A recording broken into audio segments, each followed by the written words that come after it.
Hello to everyone, welcome to KCA Kukreja commerce academy. Guys, यहाँ पे मैं आप लोगों के साथ में आपके एचपीएससी असिस्टेंट प्रोफेसर की जो एग्जाम होने वाला है उसकी तैयारी के लिए आप लोगों के साथ में एक जो पीवाईक्यू है HPSC lecturer finance account and audit का, उसको यहाँ पे कवर करवा रही थी, जिसके अंदर ये आप लोगों के पास में लास्ट वीडियो है जी। ये पेपर आप लोगों का पूरा हो जाएगा। इसके बाद में एक 2019 के अंदर पेपर हुआ था, हम लोग उसको कवर करेंगे, ठीक है। और बाकी आप लोगों की इस एग्जाम की प्रिपरेशन के लिए नेट की पीवाईक्यूज बहुत इंपॉर्टेंट है, जो कि हमारे यूट्यूब चैनल पे अपलोडेड है, आप लोग उन्हें भी देख सकते हैं। सो स्टार्ट करते हैं हमारे पहले क्वेश्चन के साथ में। विच one of the following is not true about the competition act 2002। तो देखिए, पहले हम लोगों के पास में क्या होता था, MRTP एक्ट होता था, monopolistic restrictive trade practice act 1969 होता था, जिसको रिप्लेस करके आप लोगों के पास में क्या आया है, कंपटीशन एक्ट 2002 हम लोगों के पास में आया है, जिसका जो मेन पर्पस होता है वो आप लोगों के पास में क्या होता है, कंपटीशन को कम करना है, ज्यादा करना। जिसका मेन पर्पस हम लोगों के पास में क्या रहता है, कंपटीशन को एनकरेज करना, ठीक है, कंपटीशन को बढ़ाना इसका पर्पस रहता है, क्योंकि कंपटीशन बढ़ेगा तो कस्टमर को सबसे ज्यादा फायदा होगा। तो इसके लिए क्या बात जो है वो ट्रू नहीं है, तो कंपटीशन एक्ट ने रिप्लेस किया है MRTP एक्ट को, करेक्ट है। यहाँ पे कंपटीशन एक्ट में क्या एस्टेब्लिश किया गया, CCI को एस्टेब्लिश किया गया, कंपटीशन कमीशन ऑफ इंडिया को एस्टेब्लिश किया गया है, establishment of commission to be called as competition commission of India, तो ये भी करेक्ट है। कमीशन के अंदर एक चेयरमैन होते हैं, मिनिमम 2 एंड मैक्सिमम कितने मेंबर होते हैं, 10 मेंबर होते हैं। क्या होता है यहाँ पे आप लोगों के पास में एक चेयरमैन होते हैं, प्लस में मिनिमम 2 मेंबर और मैक्सिमम 10 मेंबर होते हैं। The chairperson and other member shall not be full time member, ये वाली जो बात है ये क्या हो जाएगी, गलत हो जाएगी, क्योंकि वो फुल टाइम मेंबर होते हैं, ठीक है। Move to the next question. So यहाँ पे आप लोगों को रेजिडेंशियल स्टेटस को डिटरमाइन करना है, तो उसके लिए हमें बहुत अच्छे से पता है, जो भी रेजिडेंशियल स्टेटस होता है किसका, एक इंडिविजुअल और HUF का, इंडिविजुअल और HUF का, बाकी सभी पर्सन का दो तरीके से होता है, रेजिडेंट और नॉन रेजिडेंट। बट जो इंडिविजुअल और HUF होते हैं उनका क्या होता है, या तो वो क्या होते हैं, रेजिडेंट होते हैं, या फिर वो क्या होते हैं, नॉन रेजिडेंट होते हैं। या तो क्या होंगे, रेजिडेंट होंगे, या तो क्या होते हैं, नॉन रेजिडेंट होते हैं। अब रेजिडेंट होने के बाद में भी दो कैटेगरीज में बांटा जाता है, या तो जो पर्सन होते हैं वो क्या होते हैं, ऑर्डिनरी रेजिडेंट होते हैं, या फिर जो रेजिडेंट होते हैं वो क्या होते हैं, नॉन ऑर्डिनरी रेजिडेंट होते हैं। ऑर्डिनरी रेजिडेंट होते हैं या फिर नॉन ऑर्डिनरी रेजिडेंट होते हैं, ठीक है जी। तो यहाँ पे आप लोगों के पास में क्या लिखा हुआ है, एक्स। तो इसको डिटरमाइन करने के लिए कि वो रेजिडेंट है या नॉन रेजिडेंट है, फिर फर्दर ऑर्डिनरी या नॉन ऑर्डिनरी रेजिडेंट है, इसके लिए दो बेसिक कंडीशन होते हैं। पहले रेजिडेंशियल स्टेटस के लिए, रेजिडेंट या नॉन रेजिडेंट को ही कंप्यूट करने के लिए क्या होती हैं, दो बेसिक कंडीशंस होती हैं। एक, इंडिविजुअल को इंडिया का रेजिडेंट कहा जाता है अगर वो इनमें से कोई भी जो कंडीशन होती है उसको सेटिस्फाई करता है। Any one of the following, इनमें से किसी भी कंडीशन को सेटिस्फाई करेंगे तो वो इंडिविजुअल जो होगा वो क्या कहलाता है, रेजिडेंट कहलाता है। तो पहली कंडीशन क्या है, वो प्रीवियस ईयर के अंदर, तो जिस ईयर के अंदर हम लोगों ने इनकम को अर्न किया है वो आप लोगों के पास में क्या होती है, प्रीवियस ईयर होती है। जिसके अंदर टैक्स पे किया जाता है वो क्या होते हैं, असेसमेंट ईयर होती है। तो वो प्रीवियस ईयर के अंदर 182 दिन या फिर उससे ज्यादा के लिए क्या रहा, इंडिया में रहा। या फिर अगर ये नहीं पूरी कर पा रहे हो, पहली कंडीशन क्या है, प्रीवियस ईयर के अंदर 182 या उससे ज्यादा दिन इंडिया के अंदर रहना चाहिए। ये अगर नहीं पूरी हो रही है तो सेकंड कंडीशन है कि वो प्रीवियस ईयर के अंदर 60 डेज इंडिया में होना चाहिए और उससे ज्यादा, और प्रीवियस ईयर के अंदर कितने दिन, 60 डेज प्लस उससे पिछले 4 प्रीवियस ईयर के अंदर वो इंडिया में कितने दिन होना चाहिए, 365 डेज और उससे ज्यादा होना चाहिए पिछले 4 प्रीवियस ईयर के अंदर। क्लियर हो जाएगा। तो जो एक इंडिविजुअल होगा वो रेजिडेंट कब कहलाएगा, अगर वो इनमें से कोई भी कंडीशन को सेटिस्फाई करता है। पहली कंडीशन क्या है कि वो प्रीवियस ईयर के अंदर 182 दिन इंडिया के अंदर होना चाहिए या फिर उससे ज्यादा। ये नहीं सेटिस्फाई होती तो दूसरी कंडीशन अवेलेबल है कि प्रीवियस ईयर के अंदर 60 दिन और उससे पिछले 4 प्रीवियस ईयर के अंदर 365 दिन इंडिया के अंदर होना चाहिए। अगर इन दोनों में से कोई भी कंडीशन सेटिस्फाई होती है तो वो पर्सन क्या बन जाएगा, इंडिया का रेजिडेंट बन जाएगा। बट इसकी भी कुछ एक्सेप्शन है। तो जहां पे क्या है, जहां पे इन 2 केसेस, 2 केसेस थे, 182 दिन इंडिया में वो नहीं पूरी कर रहा, सेकंड पूरी कर रहा है 60 days in previous year and 365 days in last for previous year. तो अगर दोनों में, तो अगर इनको, इन दोनों पर्सन के लिए केवल फर्स्ट कंडीशन ही एप्लीकेबल है, मतलब कि इनके लिए सेकंड कंडीशन अवेलेबल नहीं है। मतलब कि अगर इनको इंडिया का रेजिडेंट बनना है तो इनको प्रीवियस ईयर के अंदर कितने दिन रहना पड़ेगा, 182 डेज रहना पड़ेगा। कौन लोग हैं ये?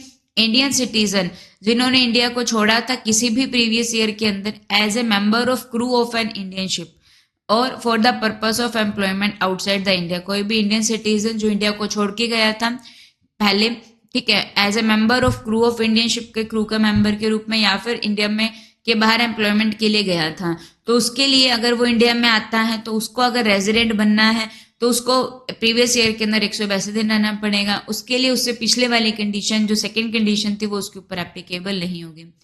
एक जो इंडियन सिटीजन है या फिर पर्सन है किसके, इंडियन ओरिजिन के, इंडियन ओरिजिन के जो पर्सन है वो अगर इंडिया के बाहर रहते हैं, ठीक है, और in an employment of A business और प्रोफेशन इन अनदर वोकेशन, बाहर में उनका बिजनेस है, प्रोफेशन है, वो इंडिया के अंदर घूमने के लिए आते हैं किसी भी प्रीवियस ईयर के अंदर, अगर वो इंडिया का रेजिडेंट कब बनेंगे, अगर वो क्या रहते हैं प्रीवियस ईयर के अंदर 182 डेज रहते हैं।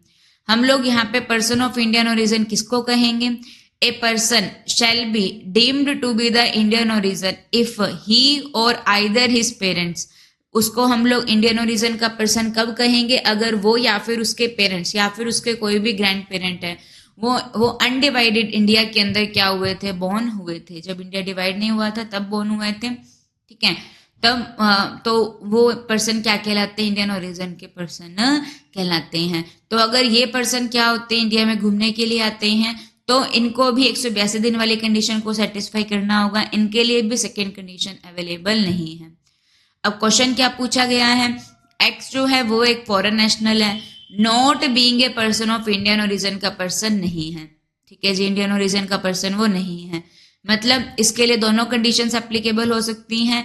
पहली कंडीशन क्या है? प्रीवियस ईयर के अंदर वो 182 डेज होना चाहिए। अगर ये सेटिस्फाई नहीं होती है तो हम लोग सेकेंड कंडीशन के ऊपर जाएंगे। वो आप लोगों के पास में क्या है? सेकेंड कंडीशन, प्रीवियस ईयर के अंदर कितने दिन होना चाहिए? 60 दिन होना चाहिए, और उससे पिछले 4 प्रीवियस ईयर के अंदर वो इंडिया में 365 डेज होना चाहिए। तो देखिए, तो come to India for the first time on April 15, 2016 को वो पहली बार आए। During the financial year 2016, 17, 17, 18, 18, 19, 19, 20, 20, 21 he is in India for 130 days, 13 days, 270, 75 and 80 days respectively.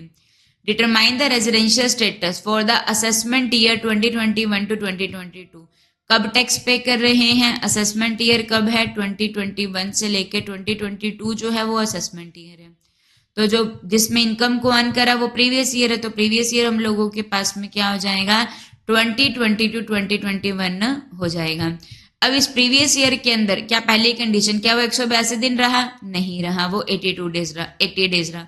तो ये कंडीशन तो इसके ऊपर एप्लीकेबल होगी नहीं, ठीक है। अगर ये यहाँ पे होता ना इंडियन ओरिजिन का पर्सन, तो यहीं पे बात खत्म हो जाती है, क्योंकि उसके लिए पहली कंडीशन को पूरा करना जरूरी है कि वो 182 दिन इंडिया में होना चाहिए। बट वो इंडियन ओरिजिन का नहीं है, तो हम लोग फर्दर आगे चलते हैं। वो क्या कहता है? प्रीवियस ईयर के अंदर 60 डेज, यस, ये कंडीशन पूरी हो रही है, और उसे पिछले 4 प्रीवियस ईयर के अंदर 365 डेज, वो भी आप लोगों के पास में बन जाएगा, ठीक है। 80, 75, 2, 10, 13 को ऐड करेंगे तो 365 से ज्यादा ही बनेगा आप लोगों के पास में। तो वो इंडिया का क्या बन जाएगा? रेजिडेंट बन जाएगा, ठीक है जी। तो ये आप लोगों के पास में आ जाएगा। Move to the next question. Professor Suresh Menon receive a building as a gift from his father on 1 April 2020 को उसे अपने फादर से गिफ्ट मिला, बिल्डिंग मिली गिफ्ट में। जो बिल्डिंग है वो उसके फादर ने अपने बिजनेस में यूज करी थी। उनके फादर ने उसको 5 लाख में एक्वायर करा था, और उसकी जो फेयर मार्केट वैल्यू है वो कितनी है? 6 लाख है। उसके फादर ने उसके ऊपर डेप्रिसिएशन क्लेम किया 31/3/2020 तक, कितने का? 2,60,000 का। तो determine the cost of building. जो professor Suresh Menon can charge depreciation, तो सुरेश मेनन कौन सी कितने अमाउंट के ऊपर क्या करेंगे? डेप्रिसिएशन चार्ज करेंगे।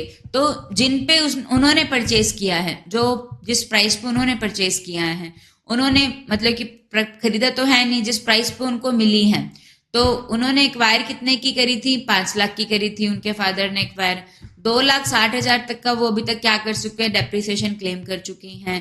तो सुरेश के लिए वो जो बिल्डिंग है वो कितने की आएगी, 240 की आएगी। तो वो 240 के ऊपर क्या करेंगे, डेप्रिसिएशन चार्ज करेंगे। ठीक है, move to the next question. This is the last second question. Which one of the following is not the income from other source. हम लोग को पता है जो भी एक असेसी इनकम को अर्न करता है उसको क्या किया जाता है, 5 हेड के अंदर क्लासिफाई किया जाता है। कौन कौन से हेड आप लोगों के पास में होते हैं, सैलरी हेड होता है। सेकेंड हम लोगों के पास में क्या रहता है, income from house property head होता है, जो भी घर की रेंटल इनकम से जो भी इनकम मिलती है।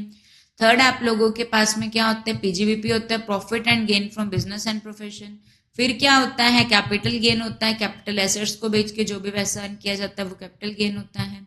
और लास्ट क्या होता है, इनकम फ्रॉम अदर सोर्सेज रहता है। तो अदर सोर्सेज में वो इनकम आती है जो कहीं पर भी नहीं आई, वो कहां पर आती है, अदर सोर्सेज में आती है। तो इनकम रिसीव की जा रही है एक प्रोफेसर के द्वारा as a university employer, examiner के रूप में। देखो अगर नॉर्मल उसको अपने यूनिवर्सिटी के अंदर वो पढ़ा रहे हैं, उनको मिल रहा है तो वो सैलरी होगा, वो क्या होगा, सैलरी होगा। बट उनको ये जो पैसा है वो किसके लिए मिला, एज एन एग्जामिनर की ड्यूटी के लिए मिला। तो एग्जामिनर बाहर से अपॉइंट होगा, तो बाहर की कोई एजेंसी पे कर रही है, तो ये इनकम फ्रॉम अदर सोर्स में आती है। डिविडेंड की इनकम फ्रॉम अदर सोर्स में आती है। ठीक है, income received by on letting out house property, घर को किराए पे दे रखा है, तो जो किराए वाली इनकम होती है वो कहाँ पर आती है बच्चा लोग, उसको हाउस प्रॉपर्टी में क्या किया जाता है, चार्ज किया जाता है। लेटिंग आउट की इनकम किस में आती है, हाउस प्रॉपर्टी में आती है। तो ये आप लोगों के पास में इन अदर सोर्सेज में नहीं आता है। बाकी जो ग्रेचुटी नॉन एम्प्लॉयर को रिसीव हो रही है तो इसमें यहाँ पे आ जाएगा। ग्रेचुटी क्या होती है, रिटायरमेंट के टाइम पे एक लमसम अमाउंट रिसीव होती है, तो वो ग्रेचुटी होती है। ठीक है, and this is the last question, statement 1 and statement 2। The value of the perks मिलते हैं, ठीक है, काफी सारे। तो एक पर्क है रेंट फ्री अकोमोडेशन, मतलब कि एक पर्सन है उसको क्या मिल रहा है, घर मिल रहा है। ठीक है, सैलरी के अंदर एचआरए मिलता था, हाउस रेंट अलाउंस मिलता था, लेकिन यहाँ पे क्या मिल रहा है, एम्प्लॉयर जो होता है वो अपने एम्प्लॉय को पूरा का पूरा घर ही दे रहा है, पर्क्स घर ही दे रहे हैं। तो जहाँ पे घर दे रहे हैं तो वहां पे क्या होगा कि उसकी वैल्यूएशन करनी पड़ेगी कि वो कितने का बनेगा। So valuation of rent free accommodation unfurnished है, मतलब कि अच्छे से फर्निश्ड नहीं है, उस केस के अंदर जो हम लोग वैल्यूएशन करेंगे उस घर की वो कितनी होगी। ठीक है, तो केस 1, अगर गवर्नमेंट एम्प्लॉय है तो उसकी वैल्यू कितनी होगी, लाइसेंस फी जो गवर्नमेंट ने क्या कर रखी है, फिक्स कर रखी है, सिंपल। ठीक है, गवर्नमेंट एम्प्लॉय है तो जो लाइसेंस फी गवर्नमेंट ने फिक्स कर रखी है वही उस पर्क्स की वैल्यू हो जाएगी। Case second, non government employ है, नॉन गवर्नमेंट एम्प्लॉय है, अगर अकोमोडेशन जो है वो किसका है, एम्प्लॉयर का है। ठीक है, जो अकोमोडेशन है वो एम्प्लॉयर का खुद का है, तो एम्प्लॉयर उसका मालिक है, तो कितना वैल्यूएशन होगा इस घर का। सो अगर जो पॉपुलेशन है उस सिटी की अगर वो क्या है 10 लाख तक क्या, तो 7.5% ऑफ द सैलरी, जो भी एम्प्लॉय को सैलरी मिल रही है उसका 7.5% ये रेंट फ्री अकोमोडेशन की वैल्यू हो जाती है। अगर पॉपुलेशन 10 लाख से ज्यादा है, 25 लाख से कम है, तो 10% ऑफ द सैलरी जो होगा वो क्या हो जाएगा, वैल्यू हो जाएगी। और अगर पॉपुलेशन 25 लाख से ज्यादा है तो जो 15% होगा सैलरी का वो क्या होगा, आप लोगों के पास में वैल्यू होगी किसकी, रेंट फ्री अकोमोडेशन की। अगर पॉपुलेशन 10 लाख से कम है तो 7.5% ऑफ सैलरी, 10 लाख से 25 लाख तक की पॉपुलेशन है तो 10% दिया जाता है सैलरी का valuation of the free rent free accommodation.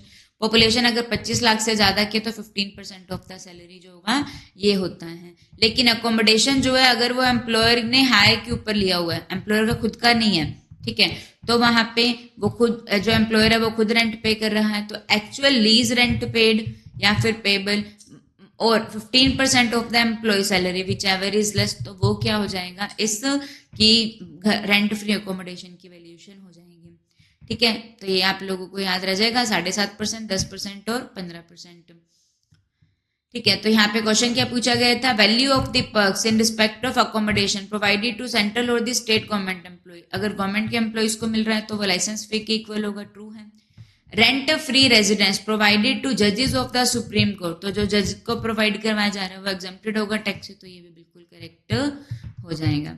ठीक है, so this is for this series. तो यहाँ पे आप लोगों के पास में हमने काफी सारे क्वेश्चन 100 क्वेश्चन को कवर किया है ये सीरीज आप लोग के लिए काफ़ी हेल्पफुल रहेगी अपने एग्जाम को क्रैक करने के अंदर।